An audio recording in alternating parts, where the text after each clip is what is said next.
Welcome, brethren. Welcome to everyone. We're very happy to have our regular people, and we're very happy to have our visitors, so welcome all of them. And so our subject is, once again, AI. The title is AI Came Sooner Than We Thought. And it turns out that very smart AI is almost here unexpectedly. It's unexpected to the average person, for sure.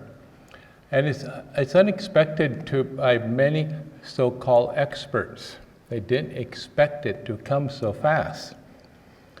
It pretty much fooled everyone except Elon Musk and a few visionary researchers at OpenAI and a few other places until recently. And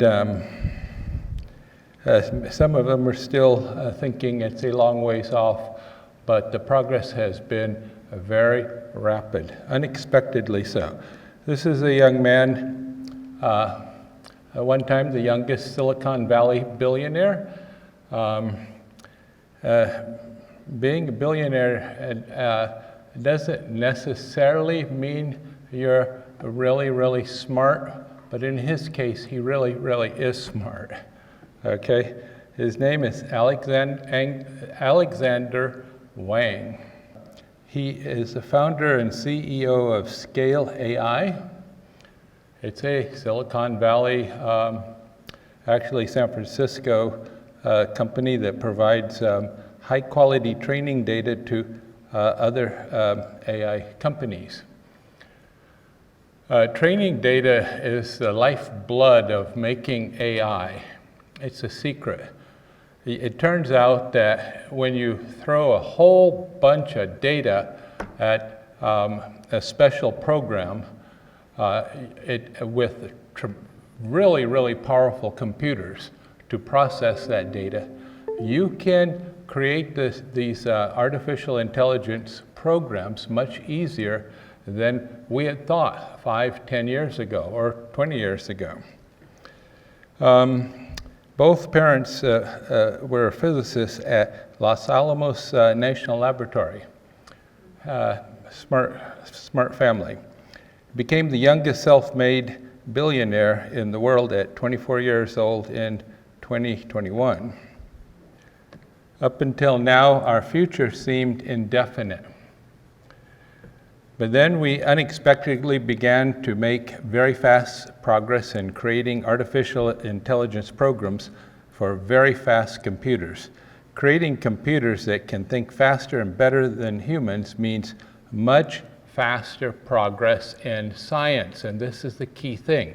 It means faster progress in everything. Very recently, VO3 came out, and it's a movie-making program. Think of it as a early movie-making program. You know that AI has had the ability to make these pictures for a long time. Well, now it can make movies, and what's unusual about VO3 is it can make talking movies. And little clips right now, but for all that you can tell, they're real. They're alive. They're real people. They exist, but they don't. The entire little clip is made up, and they speak, and they react, and they have facial expressions appropriate to what's going on. It looks like a Hollywood clip, a movie, and that has just happened. That's the level of AI. Now, to do something like that, you have to have a lot of understanding in one way or another about people in the world. To have people speak appropriately and have correct facial expressions and emotions, like if it was a real actor, that takes a lot of understanding of humans, of reality. And that's the level that we're at right now. The AI is really intelligent. Is it intelligent exactly as we are? No, it's not. But it doesn't matter how it arrived at that point. It took a different road than we do. but it's there. It's as intelligent as we are when it comes to creating movies out of thin air. We can't actually do that, but we could write a script, and we could act it out and videotape, record it, and so on. Okay, so but it takes a different path there. I will try to show you that the clip instead of just talk about it tomorrow. Unexpected. You didn't expect probably that AI would be able to make movies. It is right now. This just came out, and it's been around for a while, but giving the AI the ability to actually put sound into the movie. We had, just like we human beings started with silent movies, well, that's how they started in the AI. But now they have talkies, as it were, and they can talk. And you didn't expect that probably, but what the future holds is you will make your own movies. You would tell if you want. You don't have to. You can watch other people's movies, but let's say that you would like to have there's some favorite concept, Star Trek or this or that, some favorite sitcom or detective program, and you could tell the AI, I'd like you to create an episode for me today. And in a few years, it will be able to do that. Why can't it do it right now? It's expensive in computer time. As computers get more powerful in another year or two, and the programs get more refined, the cost of doing that will drop way low. And instead of doing only a couple of minutes of video, you'll get your TV program. It will totally disrupt the television industry and the movie industry, and they know it too. Most of them know what's coming, or they almost know it. They should know. Totally disrupt everything, because there's going to be a mass exodus away from commercial television and movies and so on. You'll do your own, and you will like it too, and AI will help you do what you want. One of the things that's interesting about AI is they will be able to understand what you like. They'll ask you, did you like this one? Did you like that one? And you tell them what you liked, and they'll figure out, okay, I predict that this person will like this if I do this and this and this. And you will. In most cases, you will love what they're doing. Okay, so that's coming, folks. That is something that's coming. Sounds good. A lot of AI stuff sounds good at first. And it would be fun in a way to sit there and watch a movie that's perfect for you. And that will be the only thing you have to do, by the way. Sit there and watch movies and television and so on. Because if you were in the television business, you're not going to be in the television business anymore. If you were in the movie making business, you're not going to be in that business anymore. If you were in any business, but once the full effect of AI is felt, you are not going to be in that business. And that's hard for you to understand and believe. That's impossible for a lot of people. One of the things I've seen is very intelligent experts who will say, yes, it's going to cause a lot of job disruptions, except in my field. Okay, except in my field. They won't be able to do without me. But it's not so, folks. It's not so. It will disrupt every field that human beings are in. And curiously enough, the most dangerous field that is going to disrupt completely is science. If you have AI that can do movies, you're going to have that they have an understanding of physical reality in a way. People don't just float off into the air. They obey the laws of gravity. They understand perspective and space and so on. And that understanding the laws in a common sense way of physics is a precursor to understanding science and physics in a very excellent way, and doing science and engineering in a very, very powerful way, and very fast because they're computers. And it's coming. Just like the movies are here, the science AI is already here, already doing amazing things out there. Good things too. And this is what the big problem of AI is. Well, Brother Trevor, it's discovering so many brand new drugs right now. We're going to cure cancer. It's wonderful. It will, but it will be discovering a lot of dangerous, bad things. And as always with us, the bad is going to outweigh the good in the end. So while people are busy looking for the candy, the good things, the dangerous things are going to overwhelm them. And there's a lot of reasons for that, folks. It's a very technical, complex thing. Even experts get confused in this.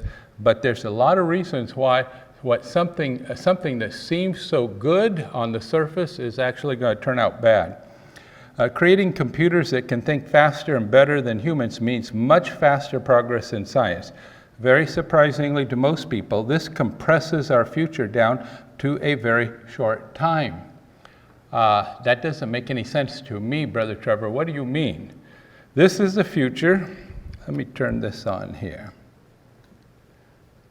This is the future. That's not the one I wanted, actually, but this is the future that we thought we had right here. This is actually the future we get with AI. It's all compressed down quickly. Everything happens very fast with computers. You know that already, but what you're not thinking about is how fast can AI create a movie? Almost this fast, actually, if you were to devote the full power of a computer center to one movie. It can go very quickly. Now, just like it can make a movie that would take months in the real world, the science AI can do things very quickly. It can make new discoveries.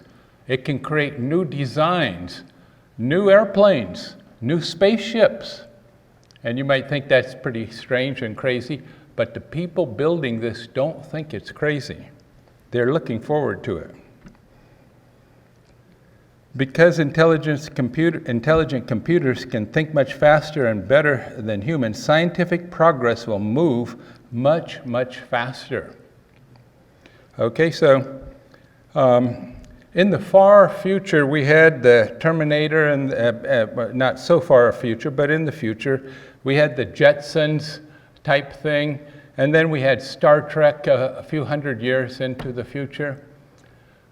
This will sound exceedingly strange to you, but all those things are real close. They're just right here, just in 5-10 years, very close. And you say, that's impossible. It's not impossible, and that's what is so strange, and it's also what is driving the AI developers totally nuts. They know that it's very close, and they're very, very excited about it. They're very greedy for these things. They don't want to take time and be safe. It's like, I want everything right now. I want this future. I grew up reading about it. I want these things. And it's surprising to them because most of them did not realize how close these things would be. And you don't realize how close Star Trek is. But people like Sam Altman believe it is close. Okay, so we are right here before the line of progress starts going straight up. It is moving very fast. Progress, we have never seen things move so fast right now. There's all sorts of inventions, drugs, new things in the pipeline right now, the research and development pipeline. Really, really big things out there. And we've never moved this fast, and we haven't even started to fully accelerate. That line goes almost straight up. And why does it go so fast? Because computers think so fast. And when they're thinking like a human being, it's like you have a human being that can think 1,000 times faster than normal. We should be able to understand that. As Christians, we know that time passes differently for God than for us. This is 2 Peter 3:8.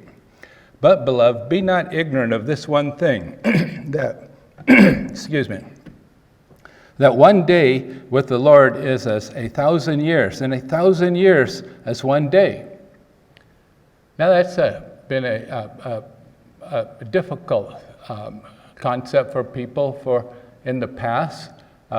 They accepted it on faith. We understood God is infinite. He is great. He is able to do all these things. But in a very real but lesser way, this is also true for computers, and we all know it. Your phone is a powerful little computer. It can do, most people never use the things it can do, but it can do things very fast, very powerful things. And if you have a laptop or desktop, it can do tremendous things. And larger computers, supercomputers, incredible things that they can do very, very fast. They operate thousands of times faster than people.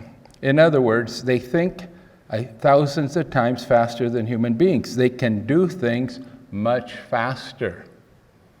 They can. And so once you have a human-level computer, and that's what we're talking about, strange as it can be, once you have a human-level computer, and that computer is a scientist. It is as good a scientist as any scientist. Even better, because it never forgets. Computers never forget anything. And it's going to remember every piece of data it needs right away and be able to process those things very quickly. And there'll be a lot of them thinking very fast. What happens? Everything explodes, knowledge explodes, and the line of progress goes straight up.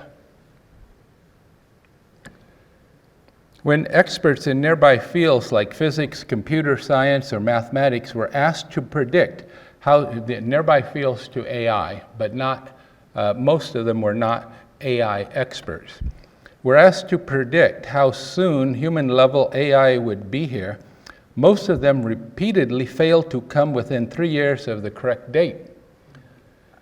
Near experts overall consistently underpredict the actual progress of AI in the real world. And they are still doing it to a lesser extent. They can't really, with a straight face, say it's going to be 100 years anymore. But they are still underpredicting, most experts. And these are nearby experts. These are not real experts. They are mostly in nearby fields. Physics, computer science, and so on. Well, I'm a physicist. I should know. Listen to what I say. Well, it could be that they are saying the right things if they happen to also be an expert in AI development. But even computer science experts have been consistently under-predicting progress. Consistently. This is from a study that asked 165 AI experts, and when they say AI experts, it was 2018. There were not 165 cutting-edge experts in their survey. What they were surveying is computer science professors, mathematicians, physicists, anyone that had a special expertise in the computer field. The experts were asked when AI systems will collectively be able to accomplish 99% of the tasks that humans are paid to do at or above the level of a typical human. Okay, so 99% of the tasks. The question from 2018 is a little outdated. We don't look for 99% anymore.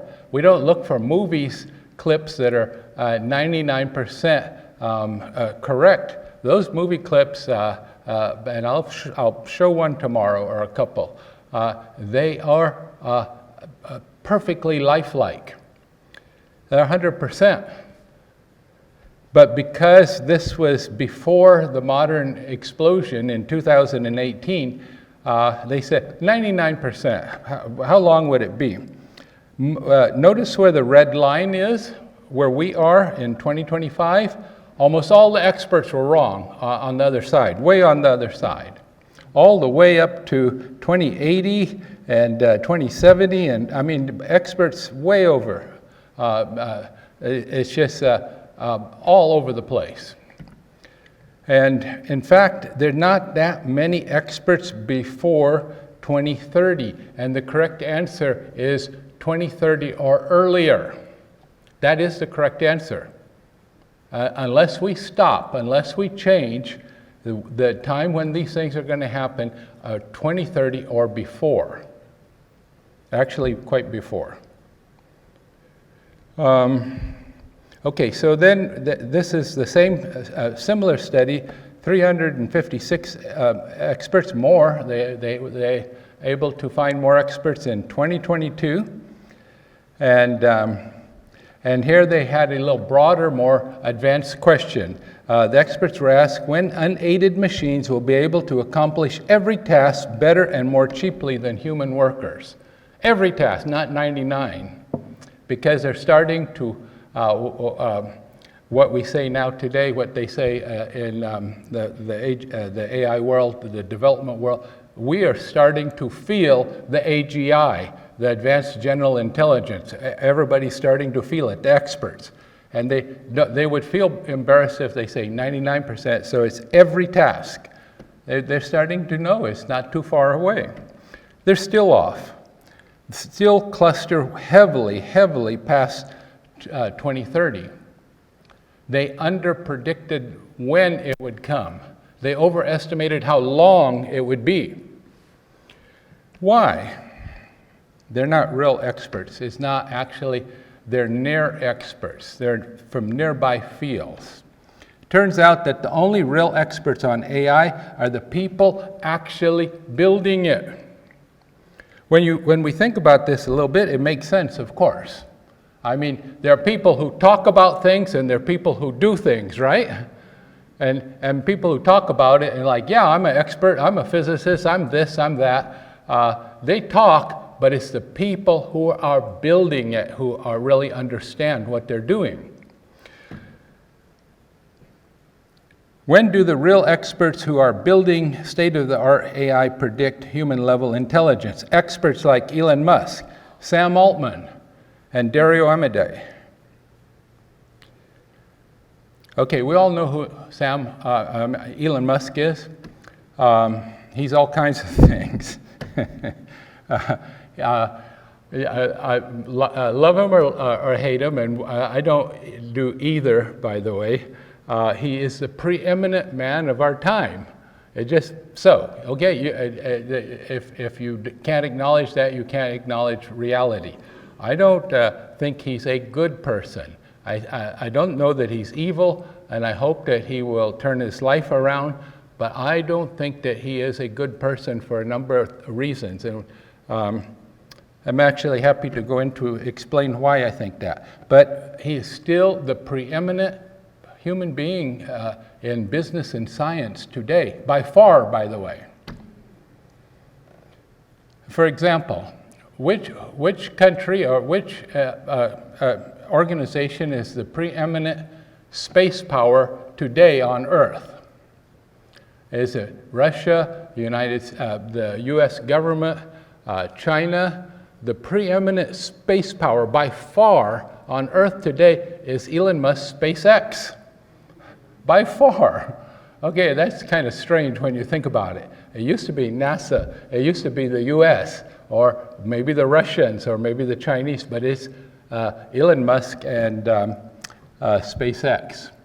And he's moving to do the same thing in AI right now. Not in the complete overwhelming lead, but he's moving very rapidly, faster than anyone else has, basically. Elon Musk has predicted that artificial general intelligence, which is defined, and people, their so-called expert might play games. We see them playing games with the definition, but it's long been defined as human-level intelligence, competency in everything at the very highest level, at the highest human level, AGI. Defined as AI smarter than the smartest human being. Why do we say smarter? Because even if your intelligence level is at the at the Einstein level, if you're a computer, if you're an AI, and you know everything, and you can instantly access everything, and you never forget anything, you basically are much smarter, okay? So if your actual IQ is exactly the same as Einstein, which it probably won't be, it'll probably be a little higher, but even if it's exactly the same, because your memory is so good and so fast, and your knowledge is so great, you are smarter than Einstein, okay? Defined as AI smarter than the smartest human will likely be achieved within the next 2 years, potentially by the end of 2026. Okay? Potentially by the end of 2026. Basically, 2027, maybe a little sooner. Sam Altman, a CEO of OpenAI.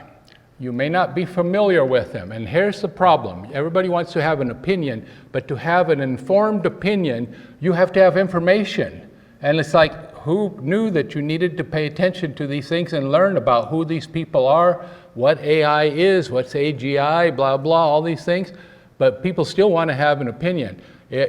What I suggest is to have an informed opinion.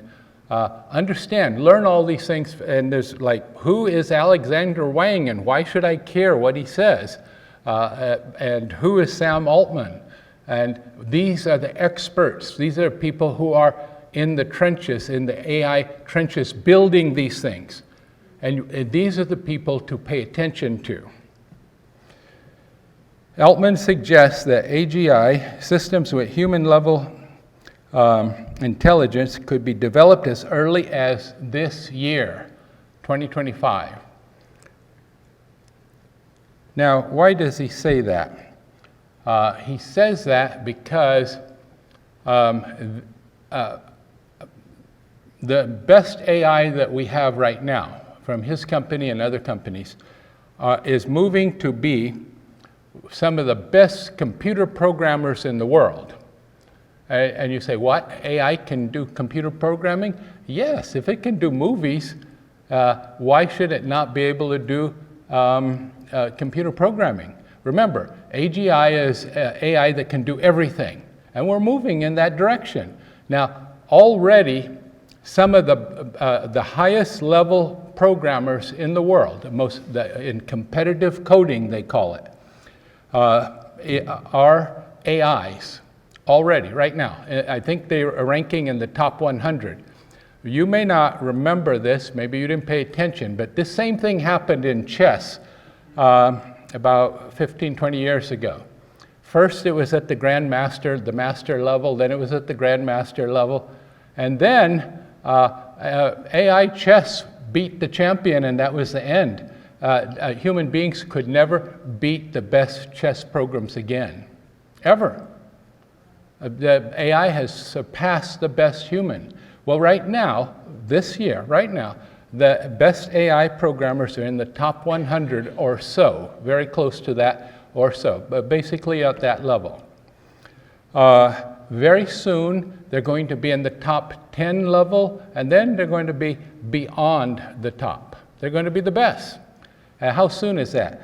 OpenAI thinks that they're going to have senior AI software engineers. That is what they call a senior person, human being, who develops AI. They're going to have senior AI developers, not human, but AI developers, end of this year.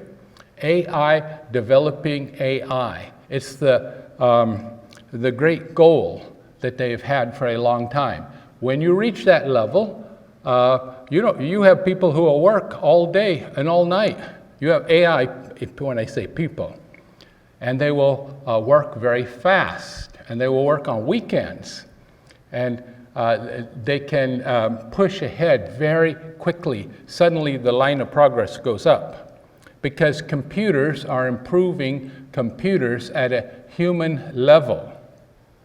And when you think about that, when you understand what that recursive self-improvement means, it is scary, brethren. It is scary.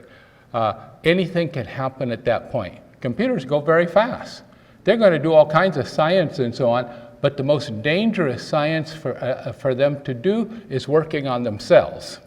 Okay? And they can change their programming. Yesterday, Claude was a fine, friendly person. Today, Anthropic, there's a AI a company called Anthropic. See, there's so many things to know here.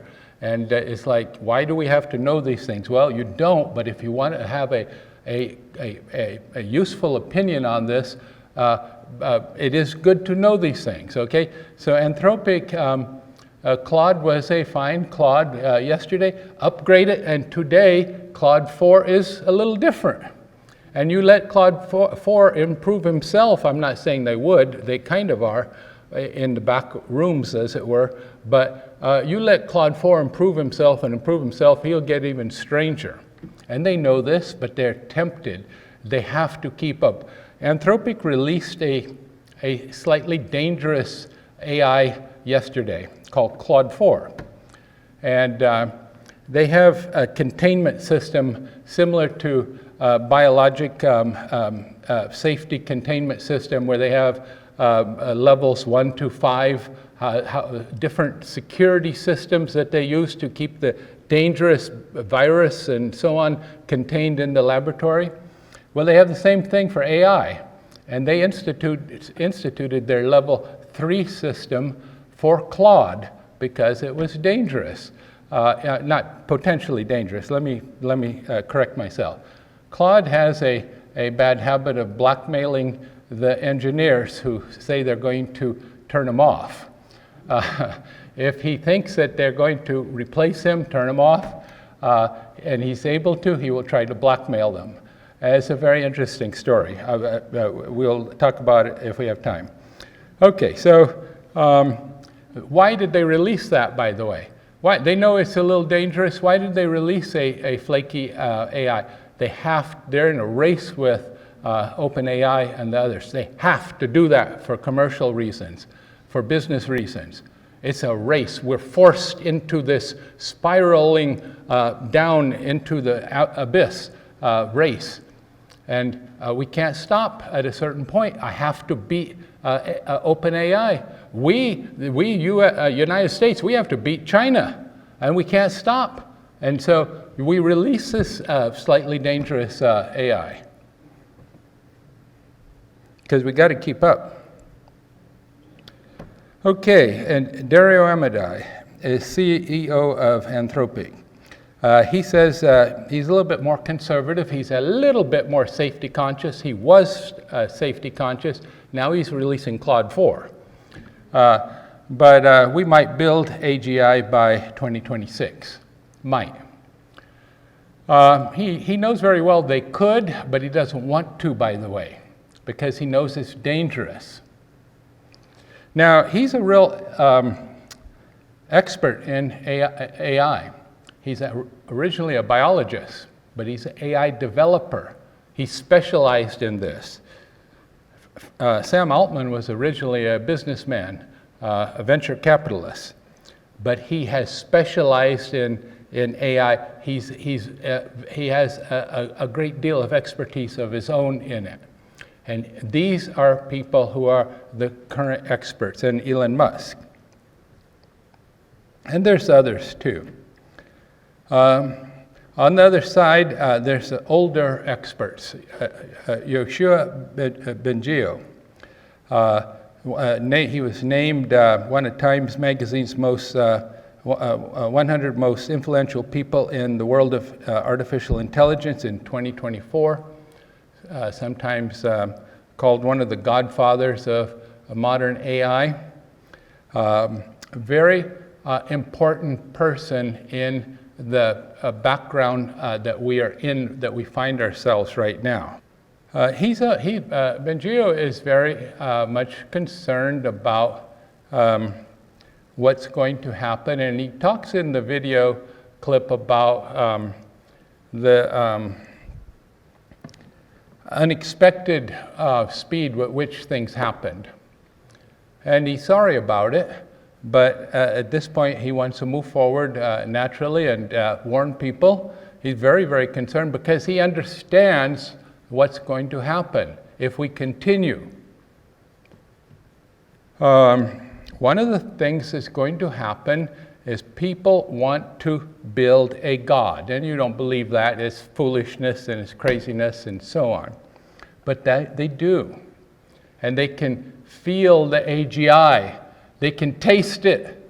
The power, this power that is going to be available. Think about it. If you could control a God, little g God, brethren, this is like Zeus or Thor or someone. But really a God in the sense that very powerful, thinking very fast, able to create new science, new physics. One of the things that we are not too far away now of doing is having direct control over matter. Many years ago, IBM demonstrated a very interesting little technology. They wrote IBM on the molecular level, on the atomic level, with what is called an atomic force microscope. And there you could see the pictures, you could still find it, IBM on an atomic level. That was direct control of a few atoms in a very clunky way, very primitive way.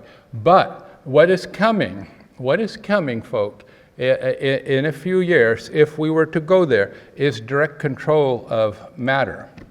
Now, how they do that? Well, while we do it right now, we use lasers to manipulate atoms and hold them into magnetic fields to contain them and so on. Exactly how we will do that in the far future that will come in a couple of years, in 3 or 4 years, I don't know. But we will be able to directly control matter. What that means is you can do things, you can create things. Okay, and it would, if you didn't know what was going on, you would think, wow, it's a God. Okay, it's a God. It's not a laser. It's not magnetic containment fields. It's a God. You can't see anything. The mechanism could be contained in such a way that you didn't see it. But that is coming. Okay, now that's far out, and that's one of the things that you can't believe, or many people can't believe. But I did give you that early example of IBM using something called an atomic force microscope, which you can Google, to lift up and move atoms one by one. Now things always start out Kitty Hawk. The airplane just flew a little bit, okay? But direct control of matter changes things in amazing, complex, dangerous ways. Everything, the line that was going straight up actually becomes orders of magnitude faster than simply straight up. So that is one of the things that is coming. And it can fool people too, because if you didn't know that that was possible, you'd think, wow, that's a God there, all right? That's God, that's Christ come. That you would believe that. And what you are seeing, what you would be seeing instead would be the Antichrist. You would be seeing a false Christ. Lo, he is here. Lo, he is there. And he's doing some real things, real miracles. The blind will see. The crippled will walk. Those things we're almost doing right now. And they will be able to do that. So this is what a little g God can do in part, very small in part. They want to control that God.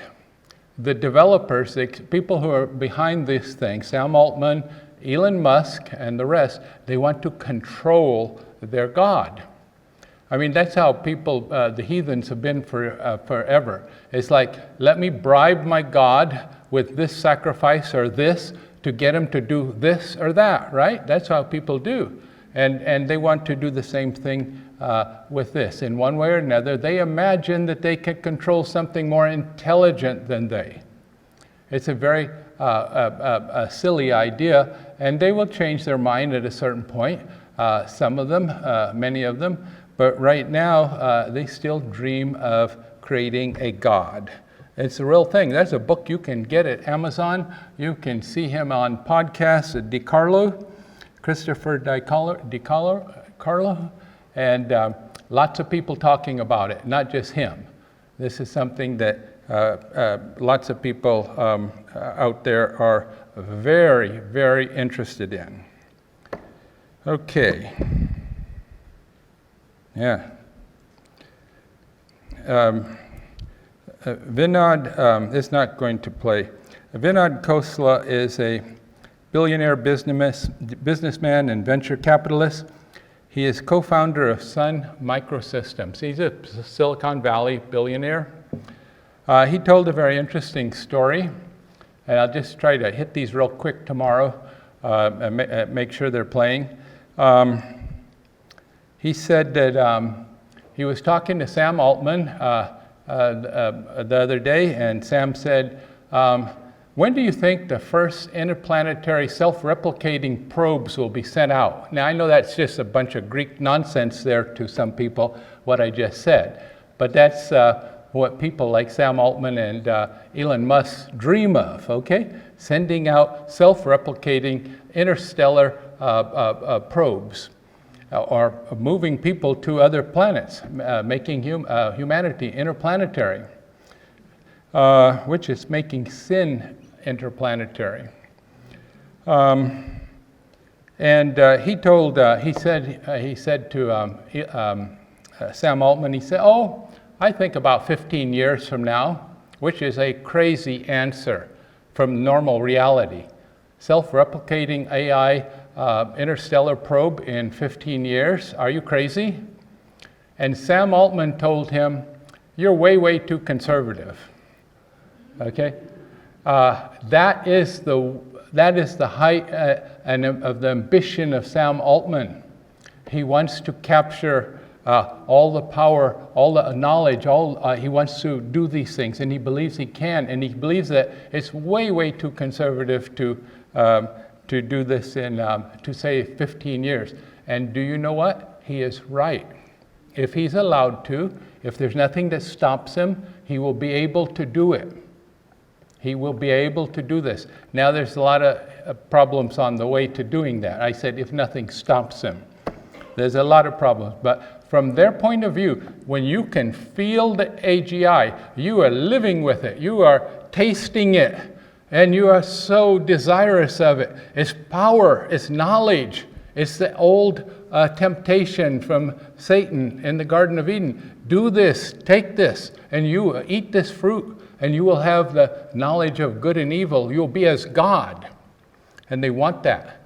And what will happen is the very powerful AGI computer programs will churn away there for 1,000 years of computer time, otherwise known as maybe a few months or a year of human time. They're not God, you know, but they are little g, almost gods. And they will churn away, and they will build that interstellar AI self-replicating probe. It's a spaceship that goes to other solar systems. And they will do that in less than 15 years, a lot less, according to Sam Altman. That's Star Trek level science almost. It really is Star Trek, because Star Trek really didn't have, the original Star Trek really didn't have that great of AI in it. Why are we heading into these things? Why is all of a sudden this thing is accelerating?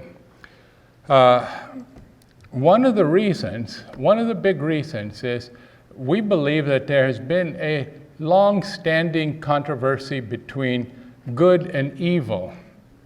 There's been a long war between God and Satan, who is Lucifer. And Satan is pretty smart. He has found that when people have exposure to AI, They start thinking about these things. Greed overwhelms them. They start losing their interest in religion.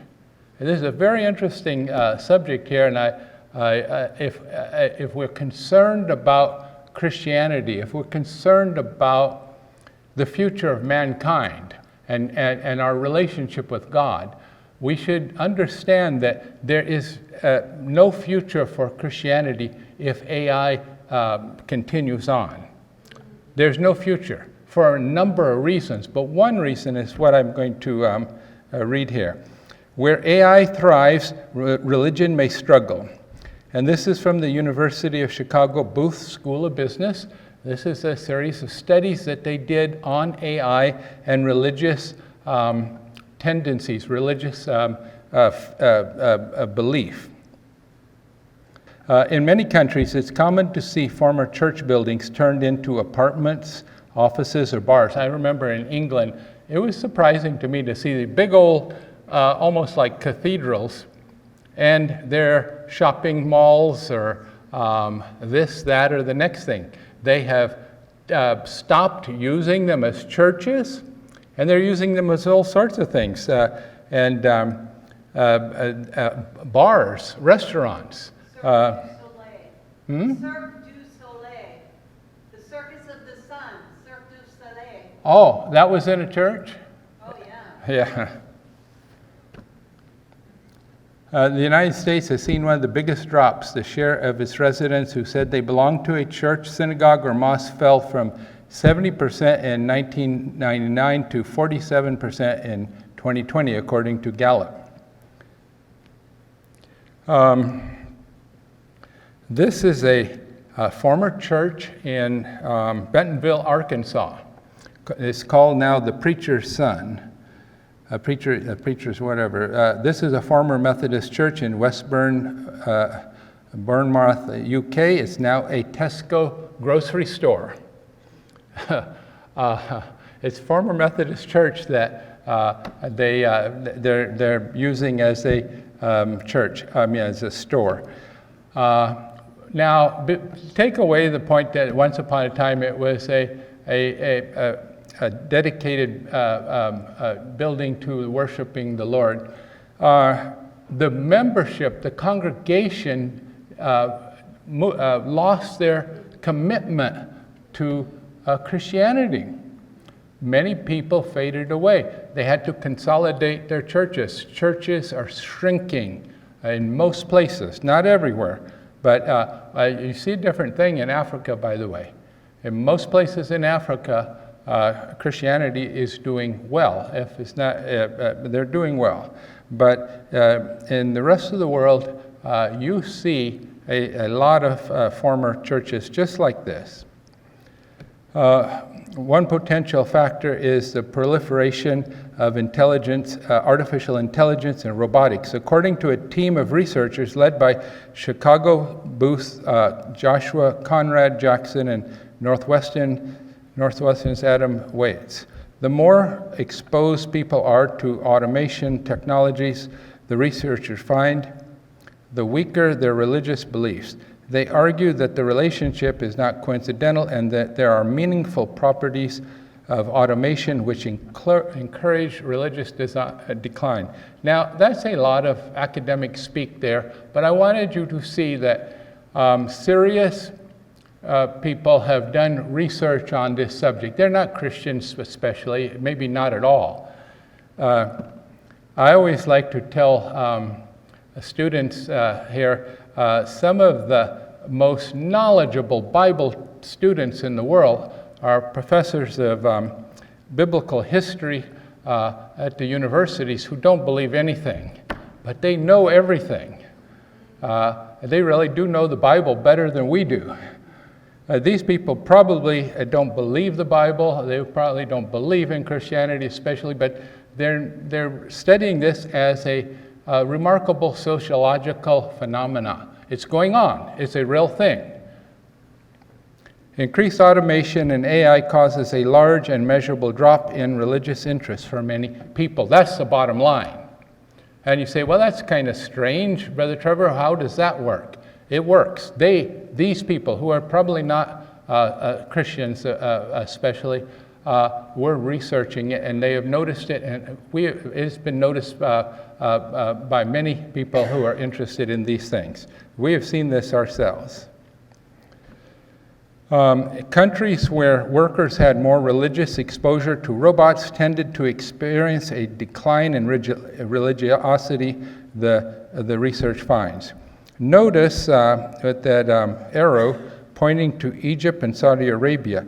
They are losing their religion as well. You think, well, Islamics, they're going to hold on. But even though they have less robots, they are still losing their commitment to religion.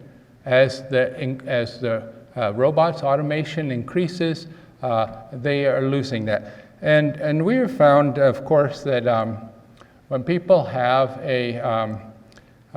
no concern for earning their daily bread, they think that science is going to do everything. They think that God that science is creating will solve all their problems. What do we need God for? We have our own machine God. And so it really does work like that. If you care about the future of Christianity, you have to understand Christianity and AI in the future do not exist together.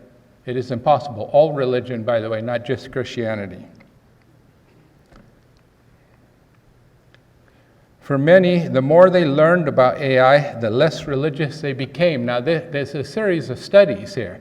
And in this particular one, the researchers asked participants to read about either 3 advances in AI technology or 3 non-AI scientific developments. Reading about AI had a stronger negative effect on participants' religious convictions than reading about other kinds of breakthroughs. Now, think about this, brethren. Even when the breakthroughs were judged as equally impressive, just reading about these things was enough to weaken people's convictions. And as they are exposed to this AI more and more, AI is so great, it's so wonderful. We've got to raise China. We've got to have this wonderful future, AGI abundance. All that your heart desires will give you. Did they ever do that? Did Satan ever do that? Did he ever actually give people what he promised? No. And did the wealthy people ever decide that we're just going to give you everything? Of course not. They're not going to do that. They will have themselves, but there's no reason for them to do in the future what they're not doing now. And you are going to have enough to survive on. You will have universal basic welfare where you will have enough money for your food and shelter maybe. But just reading about it right now gets people excited. Even when the breakthroughs were judged equally impressive, they thought that AI was more important, and it reduced their convictions, their religious convictions. There are many reasons a Christian should be against superhuman AI.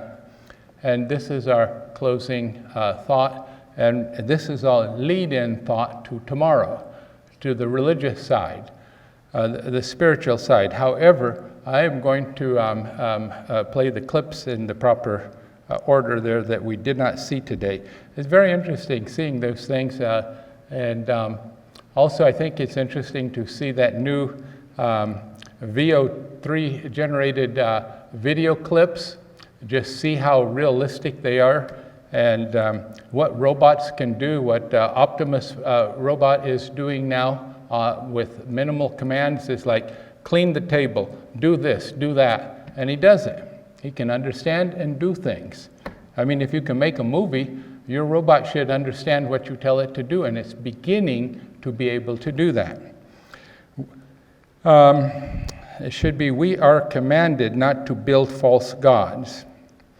We are commanded, now these are reasons why Christians should be against superhuman AI. There's more reasons than this, but these are 3 reasons. We are commanded to earn our living by our own efforts. We long ago crossed the line about can we live off of slaves or not? Okay, we don't believe that. Christians today do not believe it's right to have slaves to earn our daily bread for us. Now, that's where AI is heading to. The third great problem that I see with AI is to create artificial intelligence that is conscious is an abominable sin.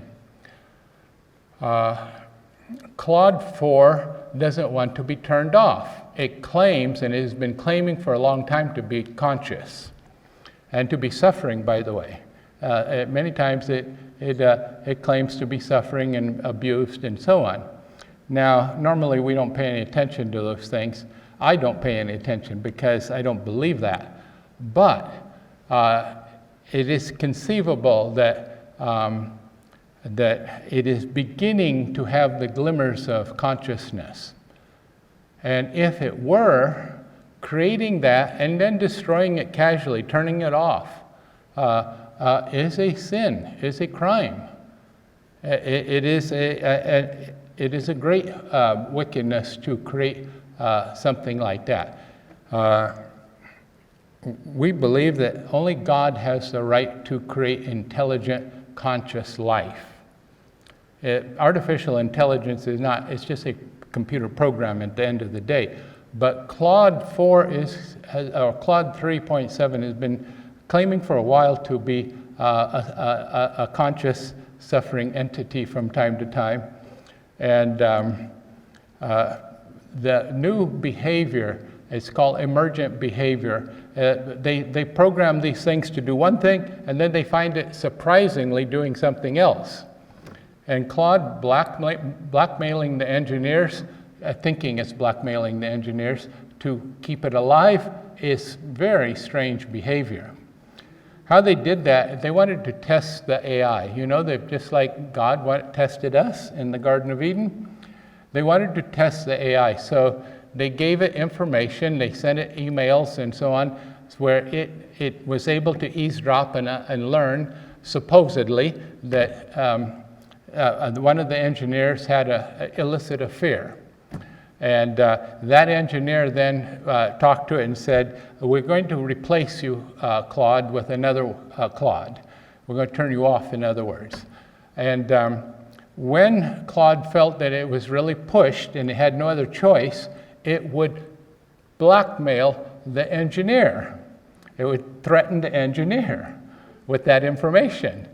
And it's amusing. It's like a child, you know, with the hand in the cookie jar and saying, no, I'm not trying to get a cookie.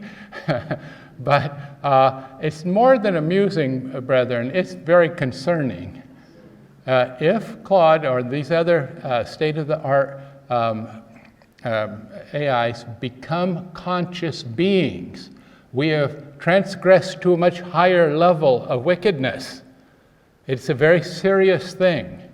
And we're not that far. Now, whether it happens now or in a couple of years, that's where we're headed to. We're headed to conscious AI. And there are people like, no, never. Only God could do that. Well, God has so far allowed us to do all kinds of wicked things. He has given us instructions. Don't do it. Don't build a false god. We already have that command. Thou shalt not do this. You will not do these things. But He has also given us free will. He has given us the ability to choose ourselves. Will we obey Him, or will we do what we want to do ourselves? And so for Christians who think, like, oh no, God will never allow this. He won't allow that. He has allowed every single thing so far. And that's because He does give us the choice to obey freely or disobey and face the consequences. Creating AI that has a self-awareness, that is truly conscious, is an incredible, crazy thing to do. And I think most people can understand that. Most normal, sane human beings can understand how wrong that would be, but that is where we're going. And if they would lie and say, oh no, we can't do that, that's far in the future. The future, remember, is close, unfortunately. Okay? It's very, very close. And for us, we say that with always, unfortunately. For them, it's like, yes, yes, yes. And they're so eager, so greedy, so desirous of having all the fruits of this for the forbidden knowledge that they want to do. And they are pushing ahead, brethren. And unless we, as Christians, stand against this, unless we stand against this, it's going to happen.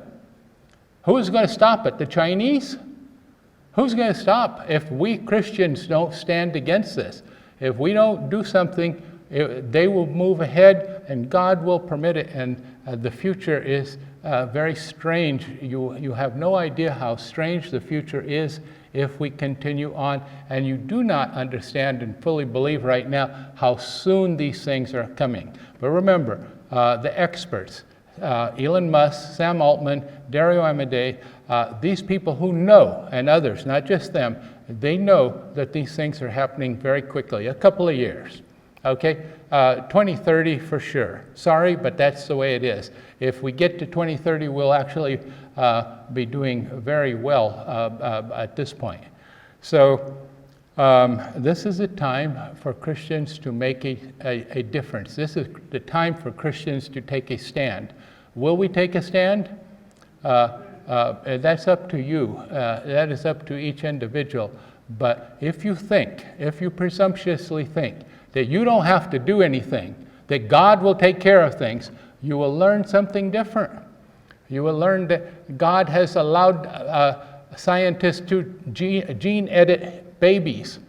And even though it's not publicly acknowledged, there have been some cloning attempts. The only reason we don't clone human beings is because it's against the law. We clone cattle routinely, okay? There are cloned cattle in Berry County. It's very common. Cloning is one of the things that the Lord has permitted. And He will permit much, much more wickedness than you can imagine if we Christians don't stand up and do the things that we know are right. It's up to us, brethren.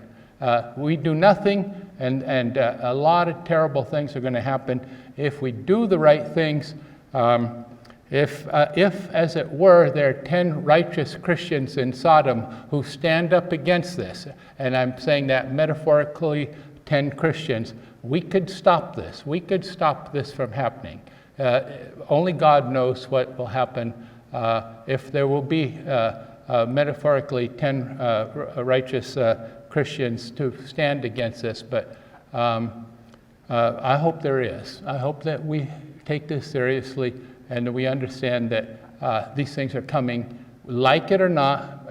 We don't have to like it. We don't even have to believe it, by the way. You will believe it soon enough as we go on. So that's our first part. The second part will be tomorrow. And let us close at this point. Thank you, brethren. God bless you all. And we will see you tomorrow for the second part, I hope. Thank you.